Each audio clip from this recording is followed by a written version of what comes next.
과거를 제대로 알아야 미래가 보인다. 나 때는 말이야. 개인 뉴딜로 달라질 미래는 어떤 모습일까? 곧 다가올 미래를 읽는 남자. 라떼남 최대환. 곧 미남 홍기빈.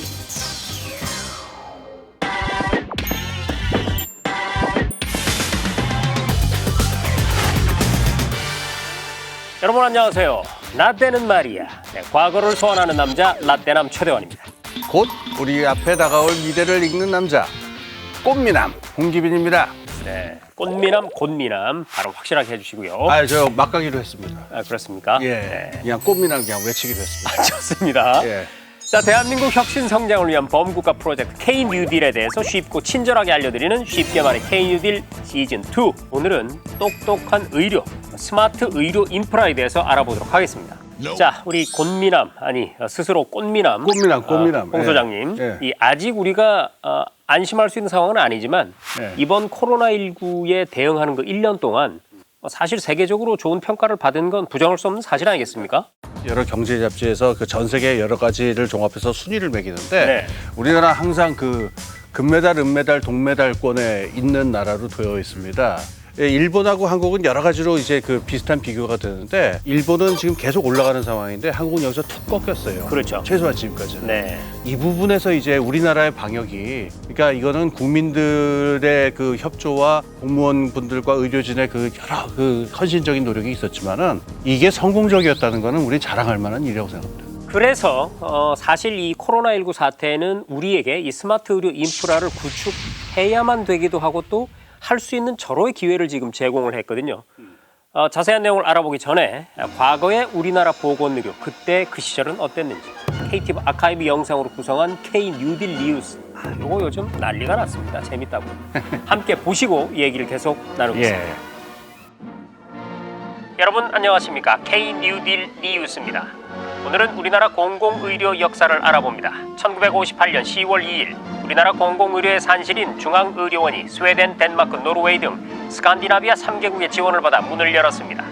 덕분에 병원 문턱이 높아 치료를 제때 받지 못하던 사람들도 신식 의료 혜택을 누릴 수 있게 됐습니다. 국립방역연구소에서는 콜레라를 비롯한 각종 전염병을 상대로 과학자들이 세균과 싸움을 벌이고 있습니다. 지금 이 장면은 뇌염을 연구하는 과학자가 실험용쥐에 접종을 하는 모습입니다.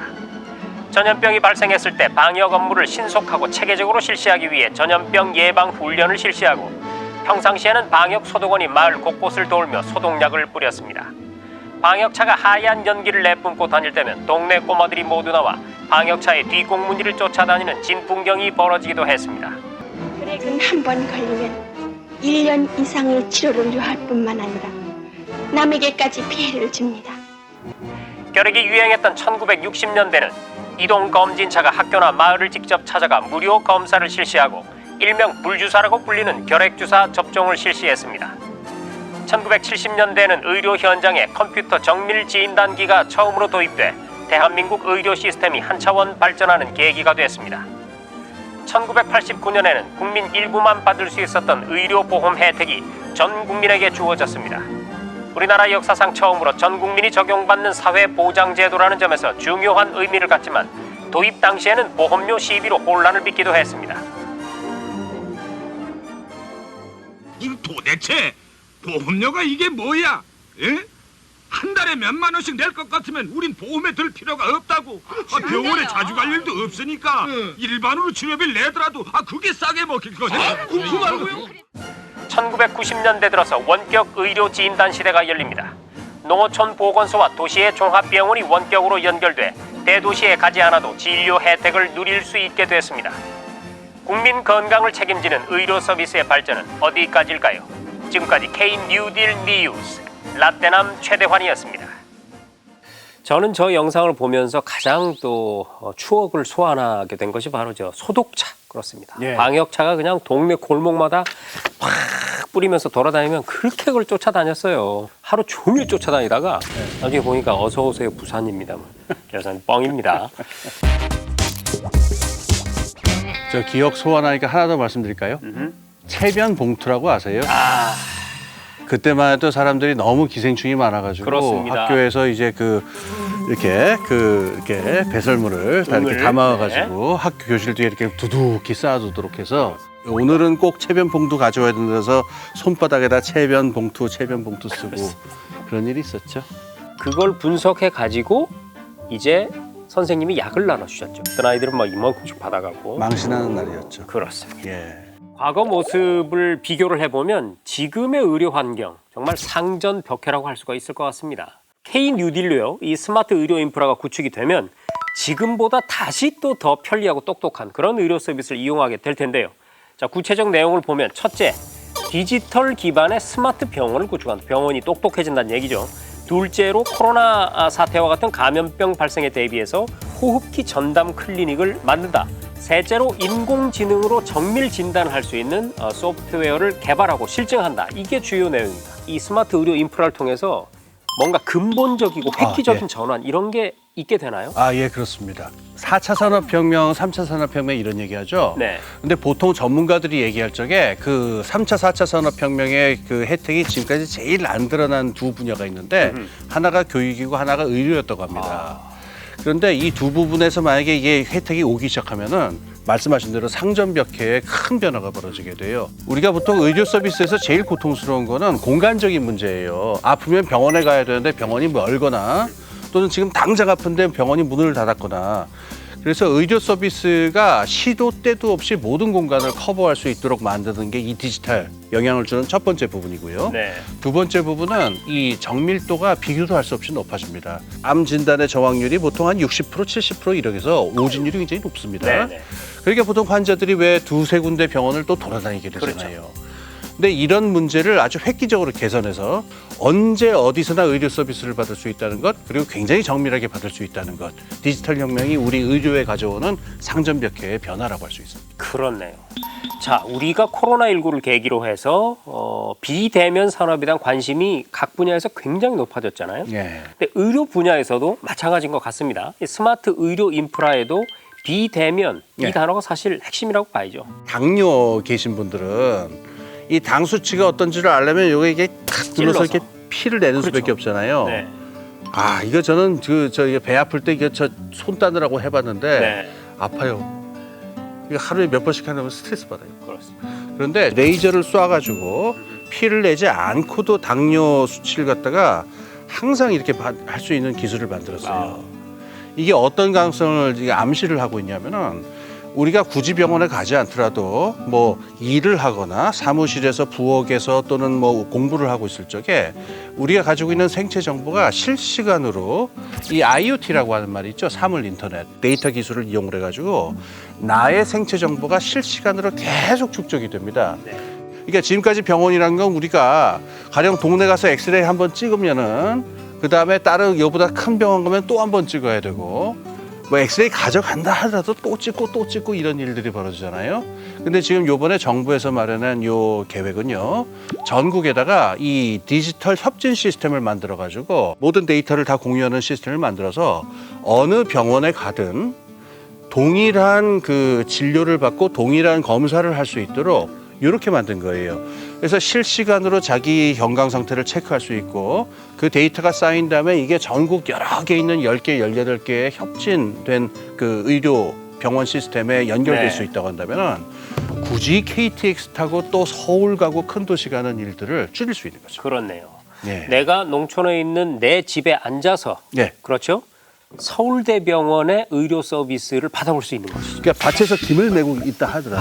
네. 계실 때도. 그렇습니다. 너무 햇빛이 뜨거워서 뭔가 이게 지금 상태가 안 좋은 것 같다. 바로 실시간으로 병원에서 알 수 있도록 할 수 있다. 그렇네요. 2022년, 그러니까 내년까지 호흡기 전담 클리닉 1000곳을 설치한다는 건데요. 사실 그동안의 사스, 메르스 쭉 보면 예. 코로나 이후에 또 다른 바이러스가 오지 않다는 보장이 없잖아요. 그렇습니다. 그것까지를 염두에 둔 계획이라고 봐야죠. 그렇습니다. 이게 20, 21, 24 뭐 어디까지 갈지 모르잖아요. 근데 이 바이러스는 이 몸의 장기 중에서 허파라고 하는 게 겉에 이제 사실상 가장 많이 노출되어 있는 장기니까 네. 호흡기 부분을 주로 공격을 합니다. 그래서 이 변종 바이러스, 지금 굉장히 무서운 변종 바이러스가 지금 공통 전염병이라서 나타난 건데 우리가 장기적인 인프라를 만들어둘 필요가 있죠. 네. 그러니까 이건 반드시 필요한 체제라고 할 수 있습니다. 그렇습니다. 스마트 의료 인프라 구축이 실제로 현장에서 어떻게 이루어지고 있는지 저희 부지런한 제작진이 또 뛰어갔습니다. K뉴딜 현장을 찾아서 함께 보시죠.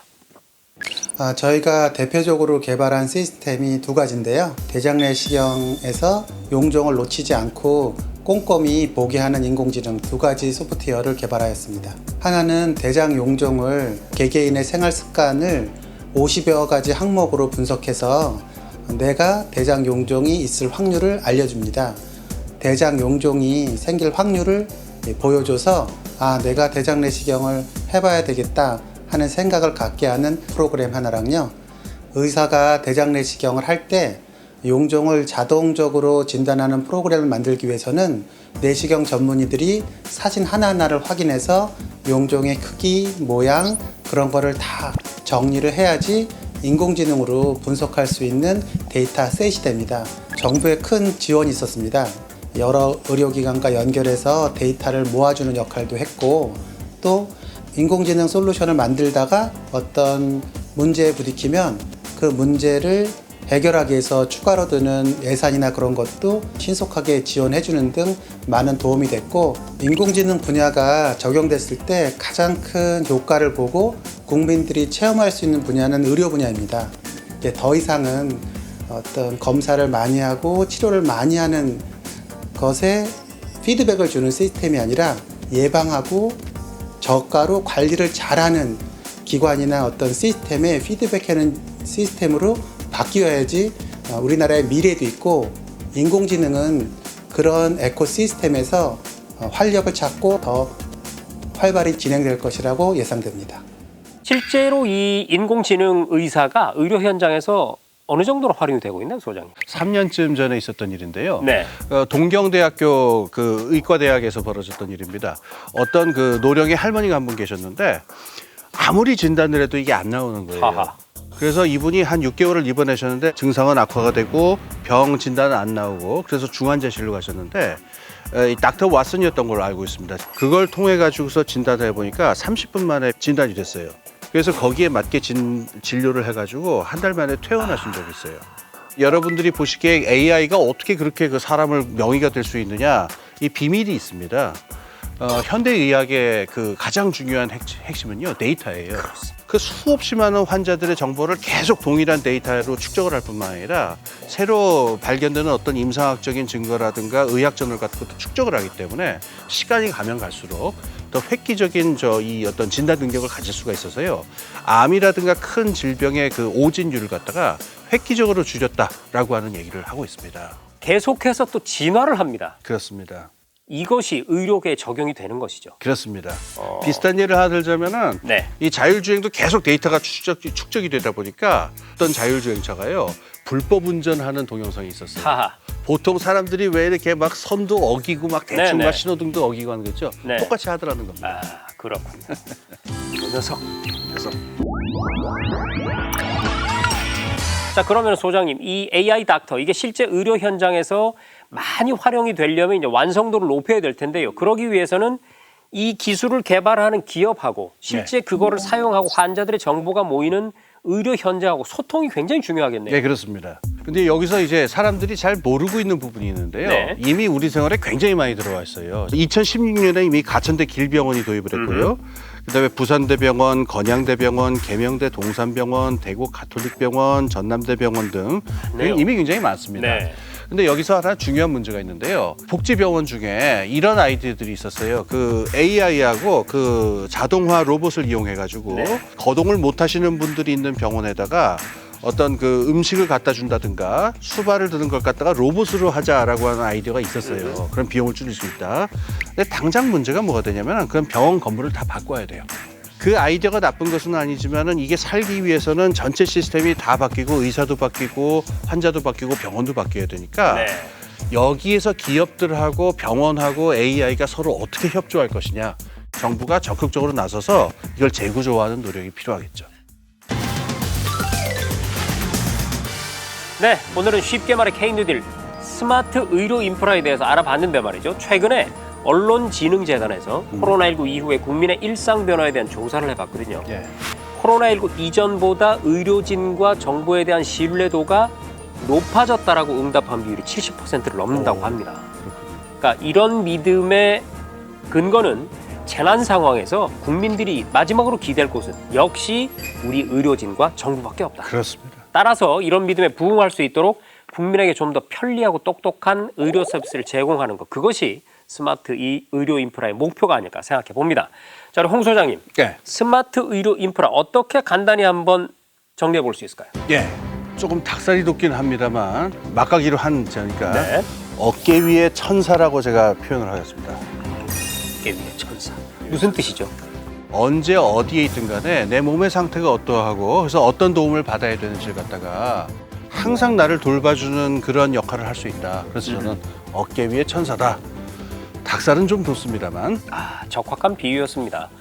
사실 우리가 드라마라든지 영화를 보다 보면 그 주치의라는 말 많이 나오잖아요. 그렇습니다. 그런데 사실 좀 있는 사람들, 네. 그런 사람들이 보통 주치의를 두죠. 그렇죠. 서민들에게 쉽지가 않거든요. 막 집에 오기도 하죠. 그렇습니다. 그런데 스마트 의료 인프라가 만약에 계획대로 잘 된다면 전 국민이 그렇죠. 키다리 아저씨처럼 어깨 위에 천사처럼 나의 주치의를 두는 시대가 올 수가 있겠네요. 그걸 목표로 하고 있습니다. 네. 자, 다음 주에는 K뉴들 10대 과제 중 또 하나인 그린 스마트 스쿨 학교에 대해서 쉽게 알아보겠습니다. 지금까지 저는 라떼남 최대원이었습니다. 저는 곧 미남 홍기빈이었습니다. 네, 막가자면서요.